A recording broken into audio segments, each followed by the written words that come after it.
Often when I sit in silence for Yizkor, talit over my head, in the privacy of my own thoughts and feelings, I feel like I have a memory march that takes place. Pictures, more often than not, of my grandparents run through my mind, scenes of us together. Sometimes their voice visits me, or my grandfather, my Zaidi, yelling my bubby's name, Beatrice! That's what I hear more often than not. I also connect with members of BJ, some of whom I had the privilege of accompanying in their last days or weeks or months. And of course, the lives of too many that were cut short unexpectedly. So much love, so much pain, so much life comes flooding in, even in death. Our tradition is obsessed with memory. I don't have to tell you that. And so today I want to share 3 stories about memory, a story march of memory. The first, Serach was the daughter of Asher, one of the sons of Yaakov. She was among family members who descended with Yaakov to Mitzrayim, and she was among those who crossed the Red Sea and were counted by Moshe in the census of the wilderness. When the time came to be freed from slavery, it was Serach who identified Moshe as the Redeemer. For there was a secret sign that God had communicated to Yaakov, who passed it on to Yosef, who revealed it to his brothers, and in this way Serach came to learn of it from her father, Asher. Before his death, Yosef made the sons of Israel swear, saying, "When God has taken notice of you, you shall carry up my bones from here," meaning from Mitzrayim. So when the time came to leave Egypt, Moshe searched everywhere for Yosef's coffin, but no one remembered where it was. After Moshe had tired himself out searching for it, he encountered Serach bat Asher.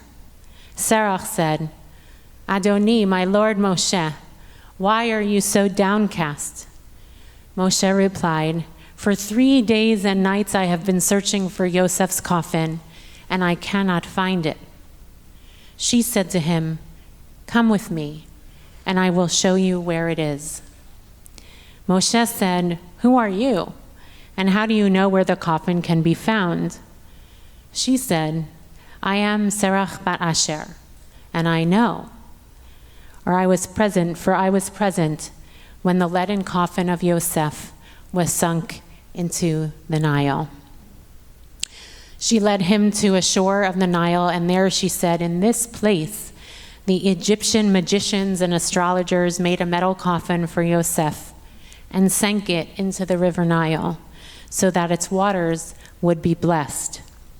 Then they returned to Pharaoh and said, 'If it is your wish that these people, the Israelites, should never leave this place, then as long as they do not find the bones of Yosef, they will be unable to leave.'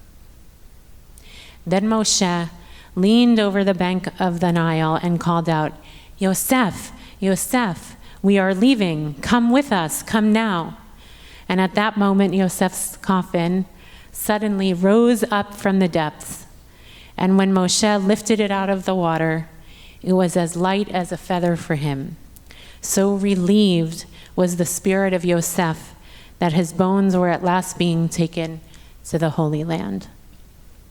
Some say Serach never died, that she was taken to the heavenly Garden of Eden. There, Serach has a palace of her own, where she teaches Torah to the righteous women, and they know that every word she says is true, because she was a witness to all the miracles that took place in those mighty days. I would love, should I merit it, to have the chance to sit in Serach's palace and learn Torah with her. She's an incredible figure in the rabbinic imagination, and these are just a small bit of stories, only mentioned twice In the genealogical lists in the Torah, the rabbis give her a special role and an eternal story. In many of the stories, she is the holder of memory and the key to freedom and redemption. Serach knows the secret of where Yosef is buried, and she knows that the finding of the bones is a crucial step to freedom. Not only was a vow made to Yosef that he would be brought back to his home, but it is those bones that symbolize the need for the people of Israel to take their past with them. They can't leave Mitzrayim without taking his bones. Serach is the holder of memory. She not only remembers events, but she pieces those events together to teach something profound. The Israelites have to carry forward the past in order to be free in the future. The Baal Shem Tov says, forgetfulness leads to exile. Remembering is the key to redemption. Story number 2. In Mitzrayim, in the time of enslavement, the pregnant Israelite women would give birth in the fields under the apple trees to be far away so they wouldn't be caught. The Holy Blessed One would send from heaven above an angel who would clean and prepare the newborns, just like a midwife would. The angel would then gather round 2 round stones from the field, and the babies would nurse from that which would flow out of them. 1 stone flowed with oil, and the other with honey. That's not what the doctor recommends these days, but again, they had an amazing imagination, our rabbis. When the Holy Blessed One revealed God's self at the sea, these children who had been born and been accompanied by the angel recognized God first, as it is stated, Ze Eli v'anvehu. This is my God, and I will glorify God. They recognized God from the previous time that God had revealed God's self to them in their infancy, enabling them to say, Ze Eli, this is my God. That's from Talmud Sota. I find this midrash so very powerful. This one experience of God's presence helps them identify God in the future. Initial defining moments of our lives and the lives of our families, and certainly even the memory of the Jewish people, help us to discern and recognize those things in the future. Memory is often like a map. It's like a map for our lives. Mark Twain famously said, history doesn't always repeat itself, but it often rhymes. Memory is what helps us to see the rhyme, connect the dots, find a continuous narrative that is integrated and has recurrent themes. And it is also the lens by which we tell the stories in our future because of past experience. Ze Eli v'anvehu. This is my God that I saw back then, my God that I'm seeing today, and also the God that I hope to see in the future. The past is never dead, it reappears. Story number 3. According to the Midrash in Tanhuma, there is an angel, her name is Lila, and she is a teacher to the souls before their births. Legend says that Lila lights a candle, allowing the spirits, the souls of each one of us before we are born, to see from one end of the earth to the other. Does anyone notice a theme here? If you were here on Rosh Hashanah, this is a theme that the rabbis imagine that there's some moment in time, because the first Adam also could see from one end of the earth to the other. We spoke about that on the second day of Rosh Hashanah.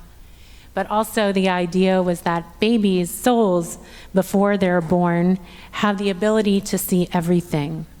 And then it says the angel teaches them the entire Torah. Some midrashim suggest that Lila also shows the souls all that will come to be in their lives. As soon as the human infant is born, though, Lila strikes the child's lip, and the child forgets everything. This legend comes to explain why we have this little mark above our lip. Anyone know what it's called? The philtrum. Nice. I did not know that it was called that. The philtrum. It also teaches that we go through our lives remembering things that we once knew. Memory is an act of recovery. There is some deep hidden knowing within us that we come to reveal and understand through the course of our lives, and some powerful intuition that is embedded within our souls that is reconstituted in the present. In different ways, these stories speak to the power of memory. Yizkor is a moment of figuring out how to take the past with us. We sit in these moments of quiet and contemplation deep in memories. Our tradition puts this service here on the holiest day of the year, knowing that memory has an enormous impact on how we see ourselves and define our lives. Sometimes it highlights the tshuva we need to do. It is in this space that we connect to the love and guidance that we have received from family members and friends and mentors and teachers, recalling lessons and the feeling of being loved. Memory is also a part of our brokenness, the pain of loss and ongoing grief, of figuring out how to live with emptiness. For some of us, we mourn what we never had in a parent or a partner. The grief is for the wounds inflicted that never got healed. Memory is also often a part of what holds us back.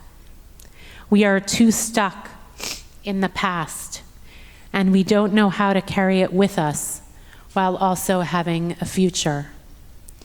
What do we take from our memories? How do we find a way to leave certain things behind, to let go?